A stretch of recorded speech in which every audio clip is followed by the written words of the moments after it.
Josh, Ben, congratulations. You guys have made it to the final round of this competition. Now we're sending you back to your home forges to recreate this iconic weapon from history. The Ram Dao. The Ram Dao is a sacrificial sword that descends from the weapons of India's legendary Rajput warriors. Its broad, heavy blade flares to an axe-like projection, which is ideally suited to the ritual beheading of large animals such as buffalo and goats. These sacrifices were made to the Hindu goddess of death, Kali, whose symbolic eye is often etched on the flared end of the blade so she can watch over the ceremony. The eye of Kali can be seen on the Ram Dao wielded by Zod in the comic series Berserk. Josh, Ben, your final challenge is to forge a Ram Dao. It must be an effective and deadly version of the weapon that you see here. Just make sure that your blades fall within the following parameters. The length of the blade must be between 20 and 23 inches in length. It must have a finial ball, a decorative eye of Kali, a demon buffalo hat, as well as a disc pommel. Failure to meet a single one of our parameters is grounds for immediate dismissal from this forge with no deliberation. I feel excited about it because it's something that I've never, ever done before. So let's do it.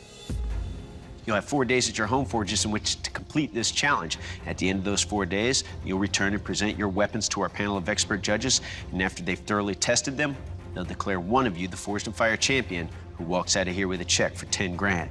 Good luck, bladesmiths. We'll see you in 4 days.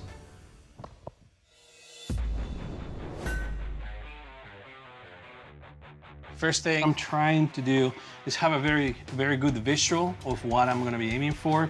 Also, need to concentrate on the finial right here. That's gonna be something that I need to keep my eye on, and it's gonna be a challenge. So this is the piece that I'm gonna be using. It's 5160 steel.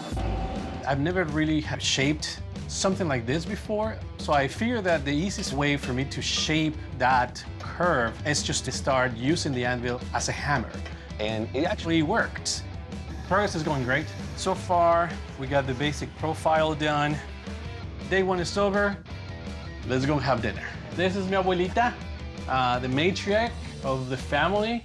I'm tired, and I'm ready to stuff my face up with a good dinner. I'm back in my home forge. It is about 5 degrees right now. Spring steel is a great material for something like this. It's gonna take a lot of abuse and be able to flex over and over again. So what I'm gonna try and do first is drawing out the tang. I'm gonna do a through tang, so it's gonna need to be long, but also thicker than the rest of the blade to give it strength. It's a big piece of steel, but I'll cut it. Oh, here it goes. Boom! The sun is setting. It's starting to get even colder than it already was, so I'm about to probably call it a night. All right, so everything ready for quenching. The heat treatment is the soul of the knife. This has to go well. And I'm just noticing a slight curve. And it's not going away. I'm not gonna lose because of a warp. I'm gonna go ahead and requench. If it doesn't go well, a couple things can happen. A big warp, or the worst thing can be a crack. That's gonna push me to start all over again.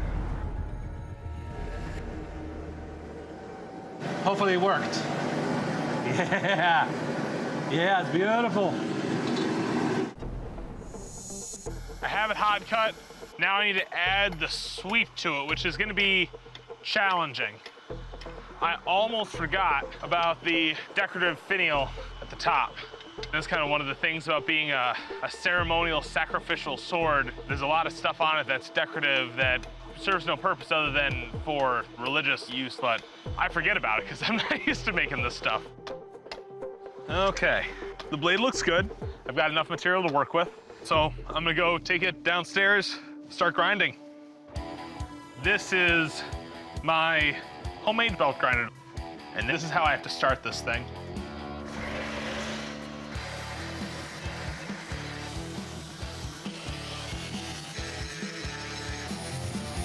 It's straight, I have my bevels ground in. It is the shape it needs to be. I'm looking to heat treat tonight. Start of day 4 is here. I'm gonna go ahead and start working on the handle. Ideally, what I want is to have a handle, not just nice looking, beautiful, but also something that is comfortable. So I need to have a handle that has a grip to it, that it doesn't feel like it's gonna fly off the hands. I've never done finial. This was definitely very challenging. I went with a diamond-looking piece. It's different. I need to really make this blade pop. So besides the eye and the crown, I decided to add extra edging to it. But no matter how beautiful the blade is, if you miss one of the parameters, you're out of the competition. It's day 4. There's a bit of a warp that happened during the tempering of the spine, and I don't have enough time to requench. I have too much other stuff to do. But I can still make this blade look the part, and I can still make it perform really, really well. So that's my goal for today.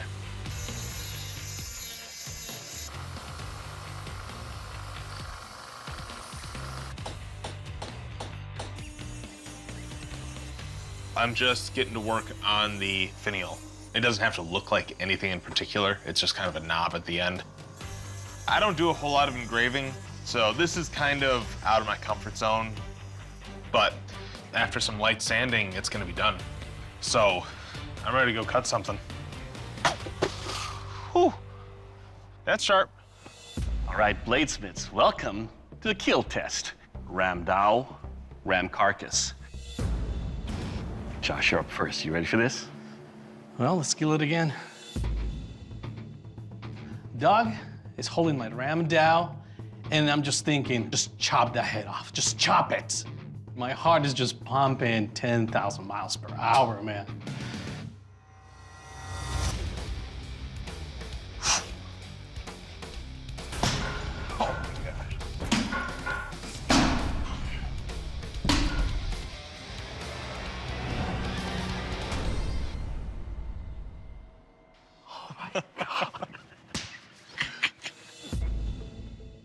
All right, Josh, let's talk about your Ram Dao here. The blade you have here is sharp. For every pass it makes, it cuts deeply. But I also love what you have here in sense of balance, that even though it's a chopper, the recovery is just comfortable enough to where you can cut all the way through. It feels good in the hand, it's got a great balance, and most importantly, it will kill. That's Good awesome. job. Thank you. All right, Ben, it's your turn. You ready for this? I'm excited, let's do it.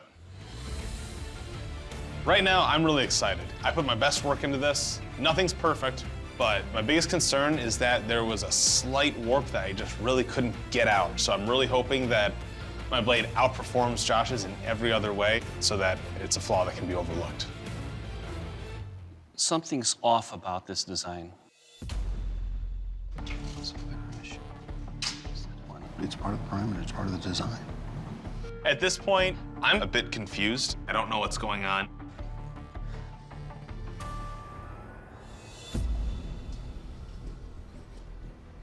Ben, your blade doesn't have a finial bull. It's one of the defining characteristics of the Ram Dao. It was also one of the parameters. And the judges feel that your blade cannot be tested evenly and fairly with Josh's. Dave Baker's gonna tell you why. The design of the Ram Dao has that finial at the end of the blade. That finial can wind up being a cut restrictor, not allowing the blade to pass through a target. It also keeps that blade from being able to stab. Yours doesn't have that. How can we test them evenly? I understand. Ben, Forged and Fire champions don't miss parameters. I'd like to invite you to shake our hands, shake your competitor's hand, and then please leave the forge. I'm pretty disappointed. I really wanted to see my blade chop through that ram, but I'm happy with what I turned in. And at the end of the day, I think I'm definitely leaving a better bladesmith than when I came in. Josh, congratulations. You're the Forged and Fire champion, and that's a title that comes with a check for $10,000. Come on forward and shake our hands, brother. I cannot believe this is happening. I think what I'm gonna do with the $10,000 is gonna go to open a shop where I'm gonna be providing workshops for at-risk youth. My abuelita told me, go, win, and come back. Mission accomplished.